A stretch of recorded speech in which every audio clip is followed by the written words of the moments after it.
Every Who down in Whoville liked Christmas a lot, but the Grinch who lived just north of Whoville did not. The Grinch hated Christmas, the whole Christmas season. Now please don't ask why, no one quite knows the reason. It could be perhaps that his shoes were too tight. It could be that his head wasn't screwed on just right. But I think that most likely reason of all may have been that his heart was 2 sizes too small. But whatever the reason, his heart or his shoes, he stood there on Christmas hating the Who's.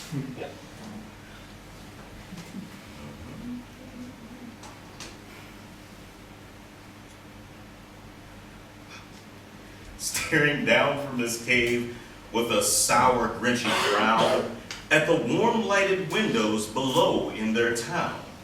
For he knew every Who down in Whoville beneath was busy now hanging a holly Who wreath. And they're hanging their stockings, he snarled with a sneer. Tomorrow is Christmas. It's practically here. Then he growled with his Grinch fingers nervously drumming, I must find a way to keep Christmas from coming. For tomorrow I know all the Who girls and boys will wake bright and early. They'll rush for their toys. And then, oh, the noise, the noise, the noise, noise, noise. There's one thing I hate, all the noise, noise, noise, noise. Then the Who's young and old will sit down for a feast. And they'll feast, and they'll feast, and they'll feast, feast, feast, feast. They'll feast on Who pudding and rare Who roast beast. Raw roast beast is a feast I can't stand in the least. And then they'll do something I hate most of all. Every Who down in Whoville, the tall and the small, they'll stand close together with Christmas bells ringing. They'll stand hand in hand, and those Who's will start singing.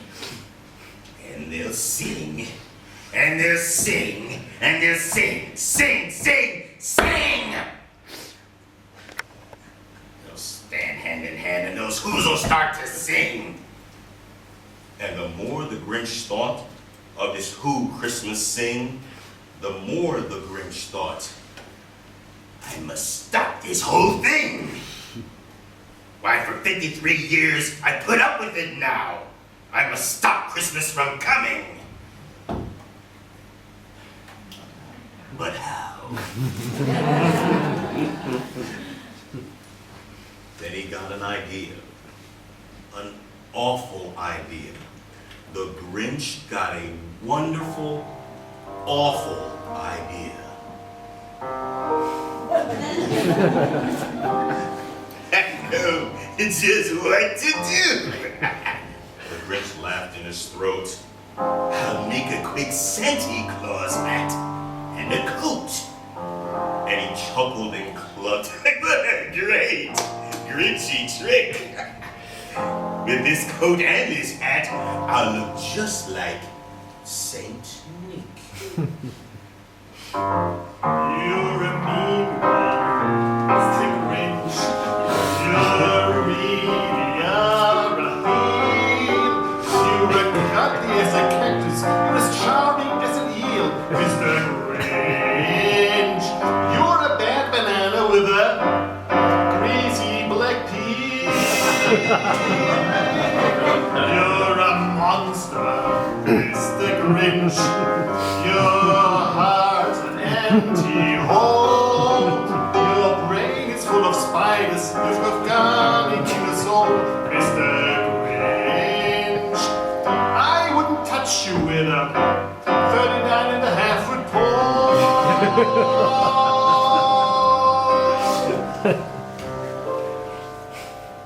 All was a reindeer. The Grinch looked around, but since reindeer are scarce, there were none to be found. But did that stop the Grinch? No, the Grinch simply said, if I can't find a reindeer, I'll make one instead. So he took his dog Max, and he took some black thread and tied a big horn on top of his head. Then he loaded some bags and some old empty sacks on a ramshackle sleigh, and he whistled for Max. Then the Grinch said, "Giddy-ap!" And the sleigh started down toward the homes where the Who's lay as stews in their town. All their windows were dark. No one knew he was there. All the Who's were all dreaming sweet dreams without care when he came to the first little house of the square. "This is stop number one," the old Grinchy Claus hissed as he climbed to the roof, empty bags in his fist. Then he slid down the chimney, a rather tight pinch. But if Santa could do it, then so could the Grinch. He got stuck only once for a minute or two. Then he stuck his head out of the fireplace flue, where the little Who's stockings hung all in a row. "These stockings," he Grinched, "are the first ones to go." Then he slithered and slunk with a smile most unpleasant around the whole room, and he took every present. Pop guns, pambookas, pantukas, and drums, checkerboards, bizzlebigs, popcorn, and plums. And he stuffed them in bags. Then the Grinch very nimbly stuffed all the bags one by one up the chimney. "You're a vile one, Mr. Grinch. You have termites in your smile. You have all the tender sweetness of a seasick crocodile, Mr. Grinch. Given the choice between the two of you, I would take the seasick crocodile. You're a rotter, Mr. Grinch. You're the king of sinful thoughts. Your heart's a dead tomato splotched with moldy coat spots, Mr. Grinch. You're a three-decker sauerkraut and toadstool sandwich with arsenic sauce.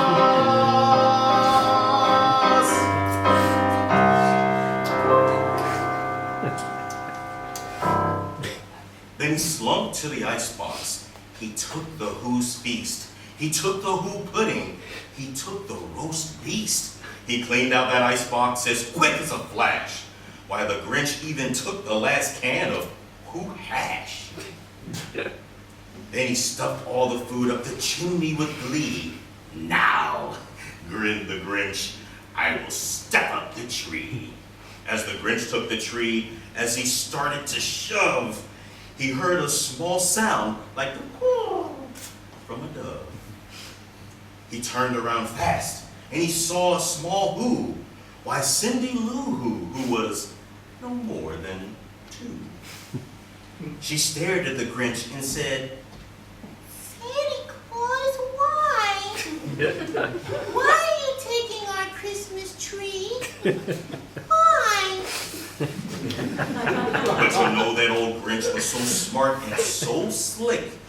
He thought up a lie, and he thought it up quick. "Why, my sweet little tot," The fake Santa Claus lied. "there's a light on this tree that won't light on one side. So I'm taking it home to my workshop, my dear. I'll fix it up there and I'll bring it back here." And this fib fooled the child. Then he patted her head, and he got her a drink, and he sent her to bed. And when Cindy Lou Who was in bed with her cup, he crept to the chimney and stuffed the tree up. Then he went up the chimney himself, the old liar. The last thing he took was the log from their fire. On their walls he left nothing but hooks and some wire. And the one speck of food that he left in the house was a crumb that was even too small for a mouse. Then he did the same thing to the other Who's houses, leaving crumbs much too small for the other Who's mouses. You nauseate me, Mr. Grinch, with a super nauseous nose. You're a crooked, dirty jockey, and you drive a crooked horse, Mr. Grinch. Your soul is an appalling dump heap, overflowing with the most disgraceful assortment of rubbish imaginable, mangled up, entangled up mud. You're a foul one, Mr. Grinch. You're a nasty, wasty skunk. Your heart is full of unwashed socks, your soul is full of gunk, Mr. Grinch. The three words I use to describe you are as follows, and I quote, stink, stank, stunk.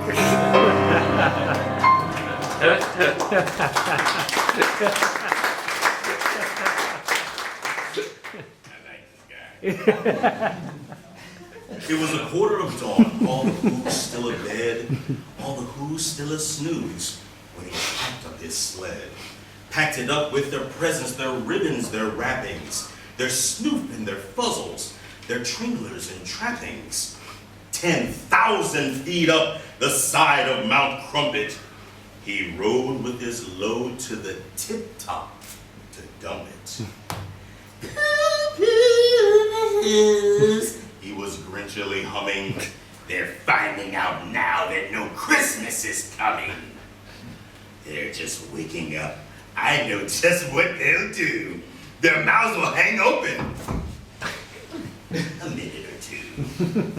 Then the Who's down in Whoville will all cry, boo! That's a noise, grinned the Grinch, that I must simply hear. He paused, and the Grinch put a hand to his ear.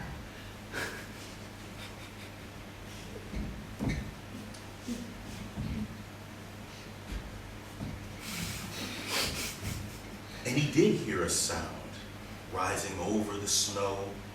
It started in low, then it started to grow. But the sound wasn't sad. Why, this sound sounded glad.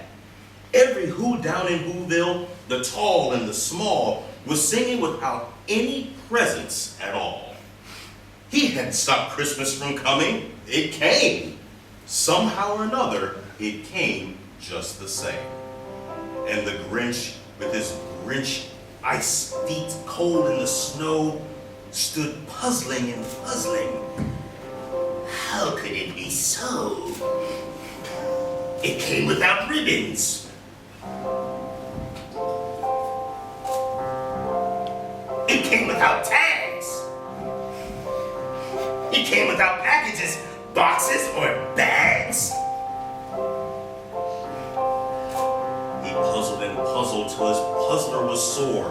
Then the Grinch thought of something he hadn't before. Maybe Christmas, he thought, doesn't come from a store. Maybe Christmas, perhaps, means a little bit more. And what happened then? Well, in Whoville they say that the Grinch's small heart grew 3 sizes that day. And then the true meaning of Christmas came through, and the Grinch found the strength of 10 Grinches, plus 2. And now with his heart not feeling quite so tight, he whizzed with his load through the bright morning light. With a smile to his soul, he descended Mount Crumpet, cheerily blowing woo-hoo-hoo on his trumpet. He rode into Whoville, he brought back their toys. He brought back their floof to the Who girls and boys. He brought back their snoop and their tringlers and puzzles. Brought back their pantookas, their damplers and wuzzles. He brought everything back, all the food for the feast. And he himself, the Grinch, carved the roast beast. Welcome Christmas, bring your cheer, cheer to all who's far and near. Christmas Day is in our grasp, so as long as we have hands to grasp, Christmas Day will always be just as long as we have we. Welcome Christmas while we stand heart to heart and hand